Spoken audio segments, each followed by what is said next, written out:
Welcome dear students, let's complete our today's lecture, our today's session with a new topic, and the name of the topic is missile mechanism and its formation. Okay, आज missile के बारे में study करना है बच्चों. It's a type of associated colloids. Okay, last session मैंने यहाँ से छोड़ा था ना, एंड आपको बताया था कि नेक्स्ट सेशन में हम लोग मिसाइल के बारे में स्टडी करेंगे. तो आज का कंसेप्ट कितना होगा? आज का कंसेप्ट होगा मिसाइल क्या है, कैसे फॉर्म होता है, उसका इम्पोर्टेंट चीजें कौन सी आपको याद रखनी है, एंड उसके बाद cleansing action of soap and detergent chapter का ये जो पोर्शन है ना बच्चों, ये बहुत इंपॉर्टेंट है कि यहाँ से सब्जेक्टिव क्वेश्चंस कंफर्म पूछे जाते हैं. ओके, तो ध्यान रखना. ओके, शुरू करते हैं. चलो, आज का टॉपिक मिसाइल फॉर्मेशन. अब मिसाइल जनरली कैसे बनेगा? तो अगर आप एनसीईआरटी से पढ़ाई करोगे ना, तो वहां बहुत अच्छे से लिखा हुआ है कि in a low concentration it behave as a strong electrolyte. In a low concentration it behave as a strong electrolyte. मतलब कि मिसाइल जो बेसिकली है वो लो कॉन्सेंट्रेशन पे होगा तो वो स्ट्रॉन्ग इलेक्ट्रोलाइट की तरह बिहेव करेगा. अब देखो, मैं आपको एक हिंट दे देता हूं. ये बेसिकली होता क्या है? तो ये है सोडियम स्टीयरेट. अब ये सोडियम स्टीयरेट क्या होता है? तो वो आएगा C17H35 COO- Na+.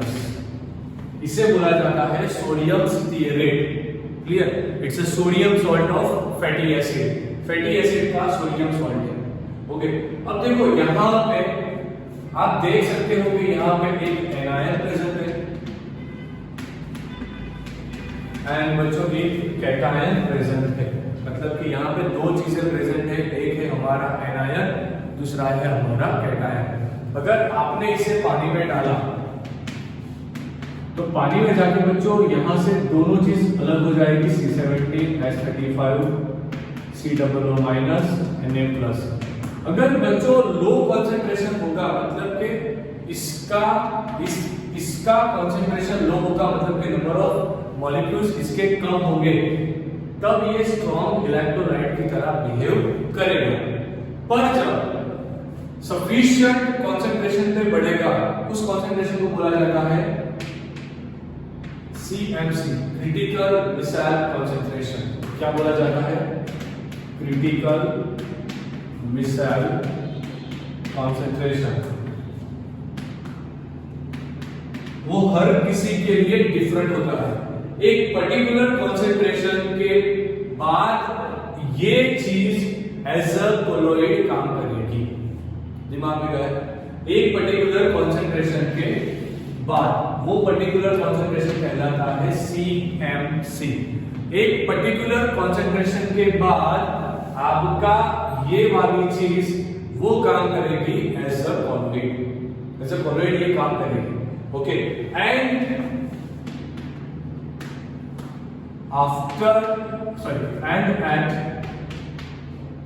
पर्टिकुलर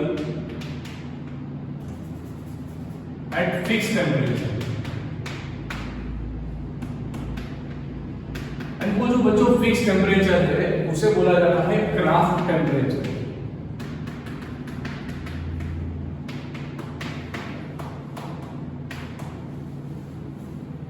ये दोनों चीज समझो कि एक पर्टिकुलर टेम्परेचर पे एक पर्टिकुलर कंसंट्रेशन के बाद ही आपकी ये चीज काम करेगी एज अ कोलॉइड. पहली चीज तो ये. ओके, कि सोडियम स्टीयरेट अगर लो कंसंट्रेशन में होता है तो वो as a strong electrolyte behave करेगा. पर अगर वो एक सफिशिएंट कंसंट्रेशन के बाद होगा, मतलब कि क्रिटिकल मिसाइल कंसंट्रेशन के बाद आएगा ना, मतलब कि उतना. अब मान लीजिए कि CMC दिया गया है 3 मोलर, तो 3 मोलर आपने ये ले लिया तो वो काम करेगा एज अ कॉलॉइड. ओके, आपका एक टेम्परेचर दिया है कि वॉशिंग टेम्परेचर रखा है 25 डिग्री, तो 25 डिग्री के बाद ही वो ऐसा कॉलोइड काम करेगा। तो ये चीज पहले आप समझो। अब जनरली मिसेल बच्चों कैसे फॉर्म होती है, तो ये चीज समझना है आपको यहाँ कि मिसेल का फॉर्मेशन क्या है। ये एक टाइप है बच्चों एग्रीगेटेड मॉलिक्यूल्स का।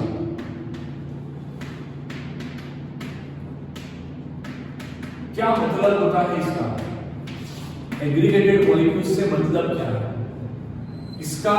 ये मैंने एक एग्जांपल ले लिया।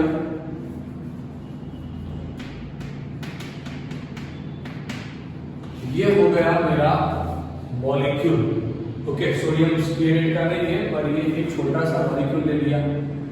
सिंगल मॉलिक्यूल तो सिंगल इलेक्ट्रोलाइट की तरह बिहेव करेगा। अगर बहुत सारे हो गए एक पर्टिकुलर कंसंट्रेशन के बाद हो गया, तब ये बिहेव करेगा एक एग्रीगेटेड मॉलिक्यूल की तरह। एंड वही एग्रीगेटेड मॉलिक्यूल को बोला जाता है एसोसिएट कॉलोइड। इसे एसोसिएट कॉलोइड भी बोल सकते हो, इसे मिसाइल भी बोल सकते हो, ओके। अब यहाँ पे दो चीज ध्यान रखनी है। अगर ये C17 N35 C00- की बात करें या ये गिवन मॉलिक्यूल की बात करें, तो यहाँ पे दो चीज है।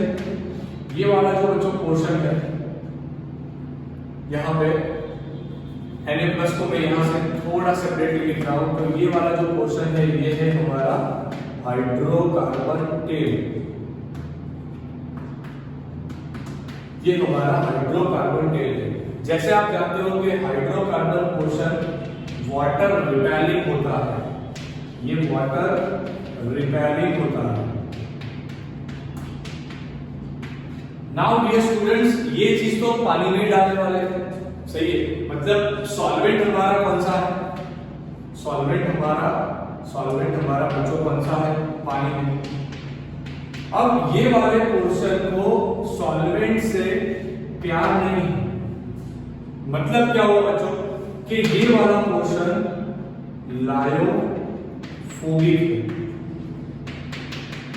ये वाला पोर्शन कैसा है बच्चों? Lyophobic portion. अब H2O जो होता है उसका मॉलिक्यूल कुछ इस तरह से होता है। यहाँ पे -2 डेल्टा, यहाँ पे प्लस डेल्टा, यहाँ पे प्लस डेल्टा। मतलब ये हुआ बच्चों कि ये मॉलिक्यूल वाटर का मॉलिक्यूल पोलर होता है। यहाँ पे कुछ चार्जेस आपको दिखाई देंगे और यहाँ पर भी आपको कुछ चार्जेस दिखाई दे रहे हैं। तो इन दोनों के बीच में बच्चों कुछ ना कुछ अट्रैक्शन पॉसिबल हो पाएगा। मतलब कि ये वाला जो पोर्शन है ये कहलाता है head portion. And head portion जो बच्चों है वो सॉल्वेंट लविंग पोर्शन है। ये सॉल्वेंट लविंग पोर्शन है बच्चों। एंड जो सॉल्वेंट लविंग पोर्शन होता है उसे लायोफिलिक पार्ट बोला जाता है। इसका मतलब ये हुआ कि मिसेल जनरली बनता है दो पार्ट से। एक होता है लायोफोबिक पार्ट, एक होता है लायोफिलिक पार्ट, ओके। सबसे पहले तो ये समझो कि लायोफोबिक पार्ट क्या है, लायोफिलिक पार्ट क्या है। अब क्या एग्जैक्टली मिसाइल में बनेगा, मिसाइल कैसे बनेगा? तो कुछ इस तरह से ये उसका हेड हो गया।